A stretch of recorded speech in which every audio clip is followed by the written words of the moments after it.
Master stroke కింద రేవంత్ రెడ్డి భావిస్తున్నట్టుగా కనబడుతున్నది.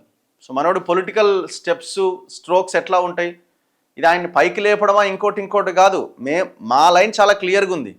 అసలు మీరు 10% ప్రాజెక్ట్ ఎంక్వైరీ కాదు, మొత్తం 90%, మొత్తం 100% ప్రాజెక్ట్ మీద ఎంక్వైరీ చేయాలి అని మొత్తం ఎపిసోడ్ చూడండి. మీరు నిన్న కాగ్ రిపోర్ట్ అనేది ఒకటి ఉంది కదా, కంట్రోలర్ అండ్ ఆడిటర్ జనరల్ దాదాపు 256 పేజీలు ఒక రిపోర్ట్ని ఇచ్చింది. ఆ కాగ్ రిపోర్ట్ కేవలం 3 బ్యారేజీల మీదనే ఇవ్వలే, మొత్తం ప్రాజెక్టు మీద ఇచ్చింది. మీరు అసెంబ్లీ సమావేశాలు మొత్తం చూడండి, ఎన్డీఎస్ఏ రిపోర్ట్ గురించి మాట్లాడుతున్నారు, జస్టిస్ పీసీ ఘోష్ నివేదిక గురించి మాట్లాడుతున్నారు, అన్నీ మాట్లాడుతున్నారు. కానీ controller and auditor general report మీద ఎవరైనా మాట్లాడినా ఒక్క స్టేట్మెంట్ చూపించండి. అక్కడ ఎవరైనా ముఖ్యమంత్రి కానీ మంత్రి కానీ లేకపోతే ఇంకెవరైనా కానీ ఈ కాగ్ రిపోర్ట్ని ఎత్తిరేమో. ఎందుకు ఎత్తలే?